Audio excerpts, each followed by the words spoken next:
भाई बहनों, मित्रों और मेरे प्रिय साथियों, आप सबको जय मसीह की। मित्रों,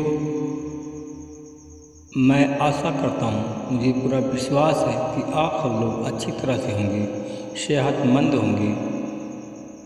परमेश्वर आपके साथ में है। परमेश्वर आपको आशीषित करेंगे।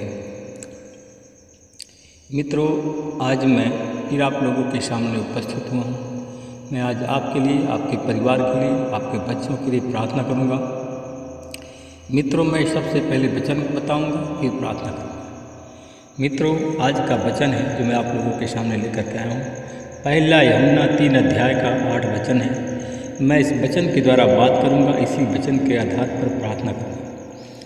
जो पाप करता है वह शैतान से है, क्योंकि शैतान आरंभ से ही पाप करता आया है।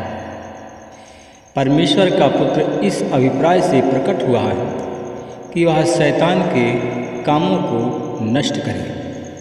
मित्रों, शैतान का काम अच्छा नहीं है। शैतान ऐसा काम करता है कि जो समाज के लिए अच्छा ना हो। मित्रों, शैतान पहले से हत्यारा था, पहले से झूठा था, पहले से कठोर था। मित्रों, हम परमेश्वर को अपने कर्म को अर्पण करेंगे और हम देखते हैं कि वचन में लिखा है कि कर्म ही पूजा है।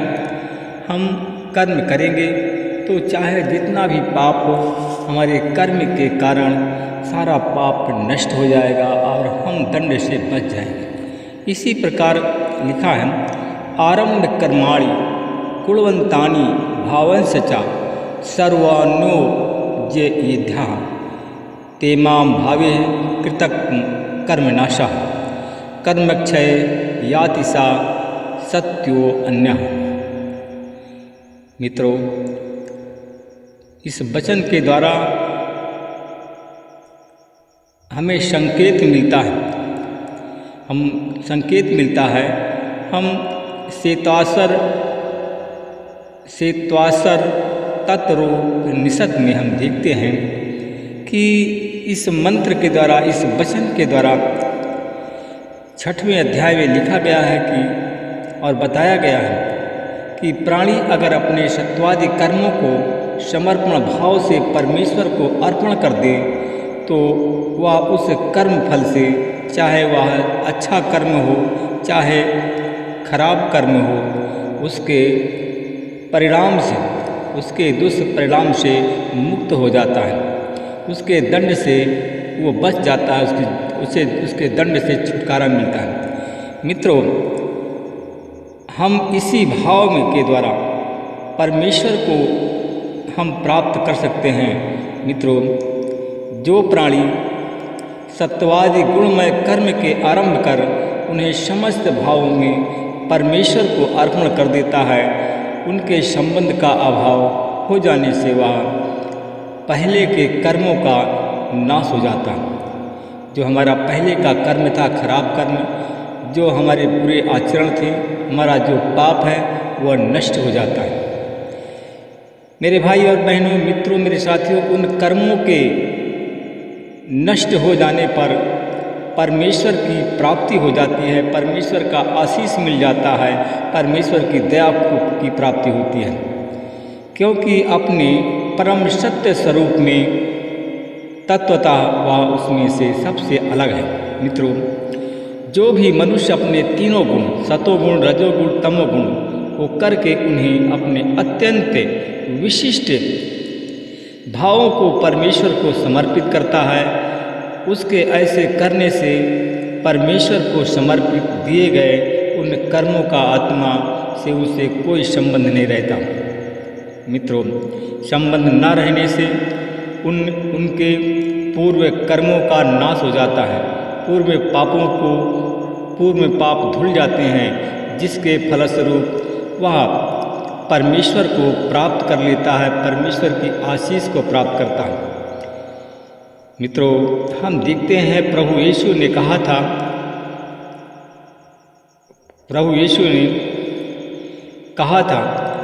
कि कि हे नंदन, जो तू कुछ कर्म करता है, खाता है, और जो कुछ दान करता है, और जो कुछ मुझे अर्पण करता है और वह तप करता है, वह सब मुझे अर्पण कर दे। इसी प्रकार के कर्मों को करके तू फलवंत होता है, और फलवंत होकर के अच्छे कर्म से, बंधनों से, अपने पाप के बंधनों से, शैतान के बंधनों से, गरीबी के बंधनों से, कर्ज के बंधन से मुक्त हो जाता है। मित्रों, क्या आप लोग गरीबी के बंधन से मुक्त होना चाहते हैं?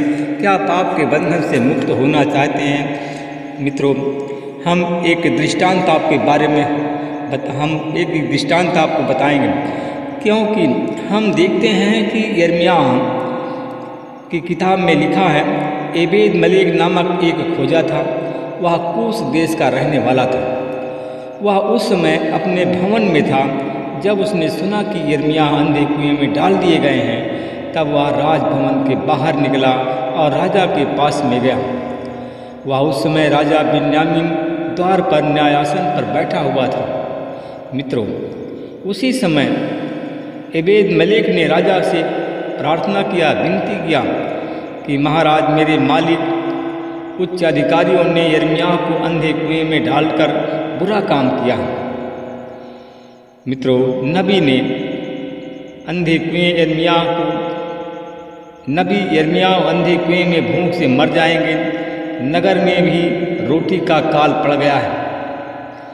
तब राजा ने एबेद मलेक को आदेश दिया कि तुम यहाँ से 3 सिपाही अपने साथ लेकर जाओ और मरने से पहले यिर्मयाह को अंधे कुएं से बाहर निकाल लाओ। एबेद मलेक 3 सिपाहियों को लेकर के राजमहल में गया। वहाँ वह भंडार गृह के तलधर में गया। वहाँ से उसने फटे पुराने कपड़े चिथड़े निकाले और उनको रस्सियों के सहारे यिर्मयाह के पास अंधे कुएं में उतार दिया। मित्रों, यिर्मयाह के पास अंधे कुएं में उतार दिया। एबेद मलेक ने पुकार कर कहा, यिर्मयाह से कहा, फटे पुराने कपड़े और चिथड़े अपनी कांखों में रस्सी के नीचे रख लीजिए। यिर्मयाह ने ऐसा ही किया। तब उन्होंने रस्सी के सहारे यिर्मयाह को ऊपर खींचा और उसको अंधे कुएं से बाहर निकाल लिया। मित्रों, अगर आप लोग अंधकूप में हैं, अंधकार में फंसे हुए हैं, अंधकार के गड्ढे में गिरे हुए हैं, परेशानी में हैं, तो आज परमेश्वर को अपने कर्म को अर्पण करें, पश्चाताप करें, अपनी गलतियों की माफ़ी मांगें। परमेश्वर आज आपको अंधकूप से, गरीबी से, कर्ज से, शैतानी बंधन से आपको छुड़ाएगा। परमेश्वर आज आपको आशीषित करेंगे। अनुग्रहकारी दयालु पिता परमेश्वर, मैं आपका धन्यवाद करते हुए फिर आपके चरणों में आ रहा हूँ। हे प्रभु, आपने हमको बचाया, हमारे पत्नी बच्चों को बचाया और पूरे घर परिवार को बचाया। हम आपका धन्यवाद करते हैं। जितने लोग आज प्रार्थना में हमारे जुड़े हुए सुन रहे हैं, प्रार्थना में बने हुए हैं, आज मुझे पूरा विश्वास, मैं पूरी आशा करता हूँ कि उन लोगों को कीच दलदल से बाहर निकालेगा। उन लोगों को दलदल से में फंसे हुए हैं, परेशानी मुसीबत में पड़े हुए हैं, मैं आज यीशु मसीह तेरे नाम से मैं विश्वास के साथ में प्रार्थना करता हूँ कि आज उन भाई बहनों को कीच दलदल से यीशु के नाम से बाहर निकालता हूँ। मैं उन भाई बहनों के लिए प्रार्थना करता हूँ कि जितने हमारे भाई बहन बीमारी के बंधन में फंसे हुए हैं, उनको बीमारी के बंधन से मैं छुटकारे की सामर्थ्य को रिलीज़ करता हूँ और यीशु के नाम से बीमारी से बीमारी से उनको छुटकारा मिल जाए। मैं धन्यवाद करता हूँ प्रभु, हमारी आज प्रार्थना को सुनेंगे और जैसा ही हम प्रार्थना में मांगेंगे आप उन भाई और बहनों के लिए आप करेंगे।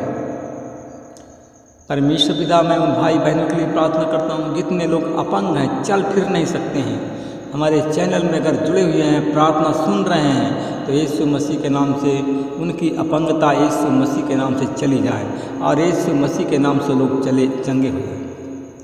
मैं परमेश्वर पिता में आपका धन्यवाद करता हूँ। मैं फिर आपसे विनती प्रार्थना करता हूँ, भाई और बहनों के लिए प्रार्थना करता हूँ। जितने हमारे भाई बहन प्रार्थना सुन रहे हैं, हमारे चैनल में जुड़े हुए हैं, मैं उन लोगों के लिए प्रार्थना करता हूँ। जितने लोग गंभीर बीमारी से, पेट से संबंधित बीमारी में परेशान हैं, मित्रों अगर आपको पेट से संबंधित बीमारी है, लीवर में कोई गड़बड़ी है, तो अपने लीवर पर हाथ रखो और एक हाथ स्वर्ग की उठाओ। आज यीशु मसीह के नाम से आज आपके लीवर को मैं यीशु तेरे लहू से धोकर के शुद्ध करता हूँ और उन भाई बहनों के लीवर को तेरे लहू से धोकर के शुद्ध करता हूँ और उन पर मैं आपकी आशीष बोलता हूँ। लीवर की जितनी भी बीमारी है, यीशु मसीह के नाम से उनको छुटकारे की सामर्थ्य को रिलीज करता हूँ। लीवर की समस्त भी बीमारी से वो लोग मुक्त हो जाएं। मैं धन्यवाद करता हूँ परमेश्वर जिन भाई बहनों अगर आपको पेड़ों में बच्चे दाने से संबंधित कोई बीमारी है, तो सीधा अपने पेड़ों पर अपना हाथ रखिए और आज परमेश्वर आज आपको आशीषित करेंगे। मैं धन्यवाद करता हूँ जिन बहनों को या भाइयों को पेड़ों से संबंधित कोई भी बीमारी है, आज यीशु मसीह के नाम से उनकी बीमारी चली जाए।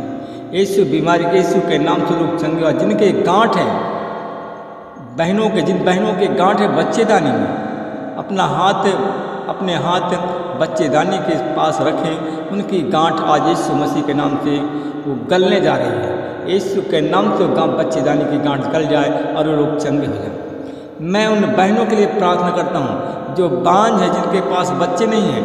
बहनों अपने हाथ अपने कोख पर रखिए। आज यीशु मसीह आपके कोख को खोल रहा है। मैं धन्यवाद करता हूँ जो सूनी कोख है, जिनमें अभी तक संतान नहीं पली है, मैं उस कोख में आज संतान की आशीष बोलता हूँ। उन बहनों को कि बांझपन का कलंक आज यीशु मसीह के नाम से धुल जाए।